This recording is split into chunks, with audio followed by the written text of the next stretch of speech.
这是我第一次见到火车在水泥地上开，下面没有枕木，也没有碎石头，并且这还是一座跨越湄公河的大桥啊！本次列车还是一趟跨国列车，最神奇的跨国列车。接上一集，这是第二天，还是先坐14路，但这回我选择在塔纳朗口岸下车，打车去塔纳朗火车站。嘿，突风啊！今天我们正式开启坐火车从老挝去泰国的旅程啊！我还以为这边有很多 taxi 可以过去啊，结果这个地方真的是还不如去那个路口求助好心人，对吧？啊，然后这边有一个大叔收了我3万块钱啊，说能把我带过去。大叔说3万基普带我去火车站。哟，大叔也开比亚迪啊？请等一下，我觉得这个大叔有问题。OK。Good。哇，大叔笑起来真的好吓人啊，感觉不像个好人啊。Good。大叔笑起来好吓人啊！我感觉我要被他卖到泰国去当人妖去了。没这么胖的人妖。果然，塔纳朗火车站到了，他改口说车费是30万。You just show me 30,000. I only have you. 抓住我叽里呱啦，我一句听不懂，反正很凶的样子，说什么不给30万就带我去做人妖。最后给了他10万，大概是30多块钱。坏大叔这才放过我。这下不用去做人妖了。交完赎身费，长叹一口气，万万没想到，看似平静的塔纳朗地区，其实暗藏无良交易啊！又一次来塔纳朗火车站啊！再次说明啊，今年夏季开始，塔纳朗火车站已经不办理客运了。发往泰国的火车需要在新建的坎萨瓦火车站乘坐。老挝开往泰国的国际列车也不便宜，5公里收费20泰铢，大概是4块钱人民币，还是非空调车。45不是50，到底行不行？发车前1小时才开始卖票，拿到票到旁边办理出境，然后上车，非常丝滑。车又来了。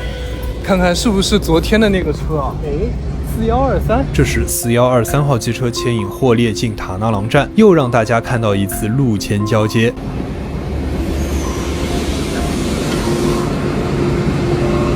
4123号机车同样来自阿尔斯通，它是阿尔斯通为泰国铁路打造的第一批机车。4123号机车在塔纳朗站休息片刻，即将牵引货列前往万象南站，然后把货物转换到准轨的中老铁路上。它这个转向架还自带了一个发电机。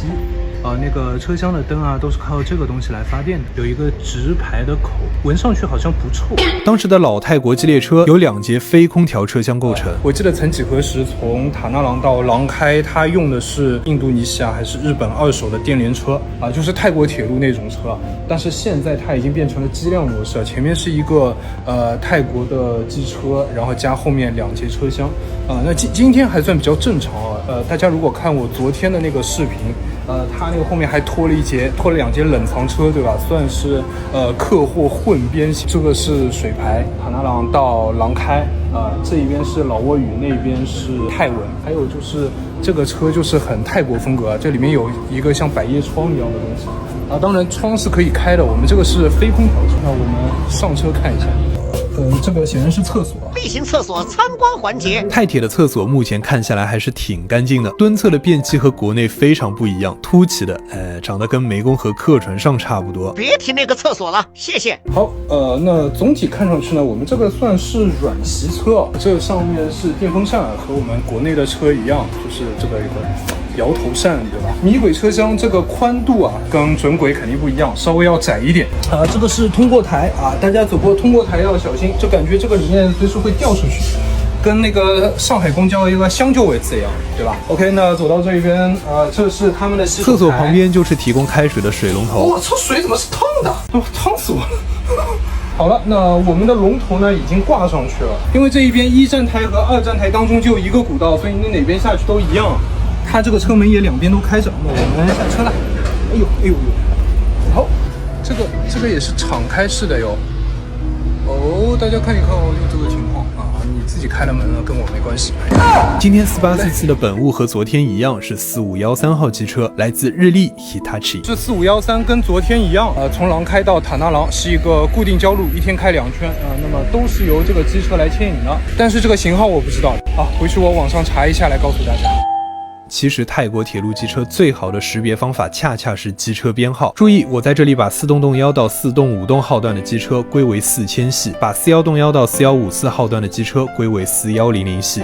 以此类推。接下来给大家盘一盘，4000系始于1963年，第一款泰铁内燃机车，编号4洞洞1到4洞5洞，来自 GE。4100系、4200系、4300系、4400系4个系列都是24通的机车，分别对应第一批到第4批，其中第2批是亨舍尔克鲁伯监制的，比如4224号机车，这车昨天我们见过面了。4500系号段45洞1到4522，来自日立，比如4513号就是这2天484次的本屋机车，搭载康明斯发动机2500马力。4523系号段4523到456洞，来自通用运输，同样搭载康明斯柴油发动机，同样的2500马力。5100系来自南车七树眼，3190马力，最高120公里的时速，2013年开始交付，号段51洞1到512洞。5200系来自中车七树眼，3218马力，同样最高时速120公里每小时，号段52洞1、525洞。它正是后面在廊开搭乘的前往曼谷26次列车的本屋机车，也是目前泰国铁路最好最先进的内燃机车。大家看我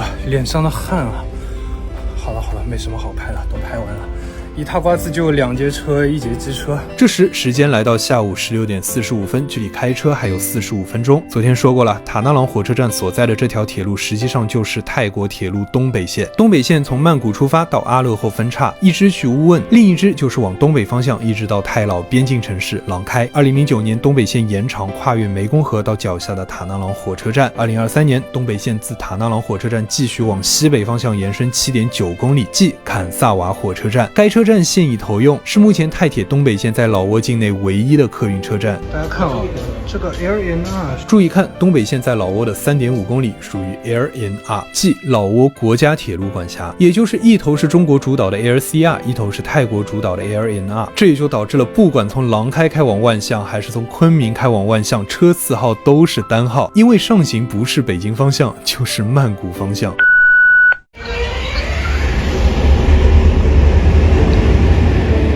17点08分，距离发车还有22分钟。伴随着2股黑烟，车头浑厚的声浪，484次本屋机车起机。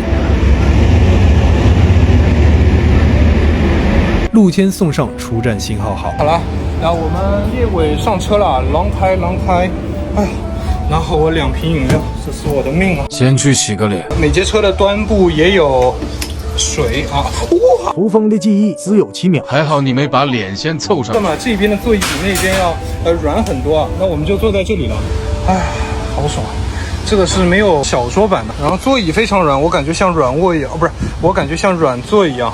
但是它这个就属于是非空调软座。上面的这个行李架什么的，就老式的行李架，跟我们国内的飞空车一毛一样。所以以后大家要追忆飞空车，就来泰国啊，过来这个也免签，也很便宜的。Hello， 龙开。你知道40摄氏度喝着碳酸饮料是怎样的爽感吗？哦，来，后面已经绿灯了，绿起。17点32分，晚点2分钟，484次列车缓缓驶离塔纳朗站。这是今天发往泰国方向的最后一班列车，乘客嘛，我觉得这基本是晕一个。熟悉的道口，熟悉的桥墩，终于坐上了前往泰国的跨境列车。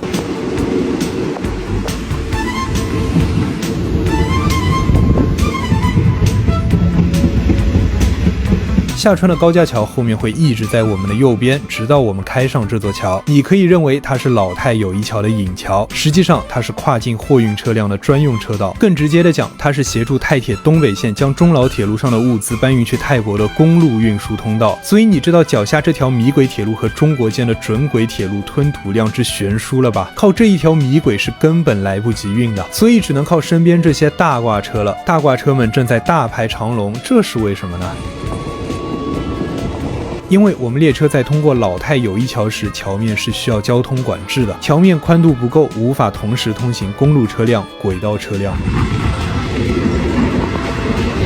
17点36分，我们的484次列车已经开上了桥面，神奇吧？真的是在水泥路面上开啊！当然地上是有轨道的，废话，就像有轨电车那样，只是我们的列车享有独立路权，你完全可以认为整座桥就是一个巨大的道口。上跨塔德大街，也就是昨天我们14路行驶的那条公路。484次列车即将跨越湄公河，这里的湄公河就像惠山那边一样，是老挝和泰国的国界河，北岸老挝，南岸泰国，而两岸看上去都不是特别热闹。驶过这块牌子，我们就从老挝进入泰国了。跨国的友谊桥总会很明显的标示出桥面终点，河口中越友谊桥如此，芒街东兴大桥也是如此。我们再从卫星图上看一下这座大桥的两端，大桥北端2座引桥，北侧中老泰货运专用通道我们已经介绍过了，西侧这个就是塔纳朗口岸对应的引桥。因为泰国机动车靠左行驶，所以这座引桥同样有拧麻花的环节，而南端引桥则是连接廊开边境检查站。这时，南端引桥放行前往老挝的车辆正在接受交通管制，等待我们484次跨境列车通过后方能上桥。17点37分，历时2分钟，我们下桥。下桥后2个小弯道，才2公里，最多5分钟，我们就将抵达廊开火车站。各位旅客，广铁优才提示您，舒服了。通过第2个道口，我们就进入了廊开站。旁边停着5辆35号机车，来复习一下：5200系号段5两动1到5两5动，中车七树燕2022年到2023年生产的泰铁新一代内燃机车，还有一台日立机车45动5号。当地时间17点42分，484次列车到达廊开站，历时仅仅10分钟，晚开2分钟，还能早到3分钟。大家都下车了，应该我是最后一个下车，心一口闷一口闷。这是国际列车，我们到了廊开，不算入泰国境了，我们还要催你下车呢。哦，不是，还要入境啊。好，然后我最后一个下来之后，他车不就走了？哇，他就在等我，实在不好意思，拜拜。好，这车到1站台，然后下完课他又走了。哇，这个加速很快啊，大兄弟。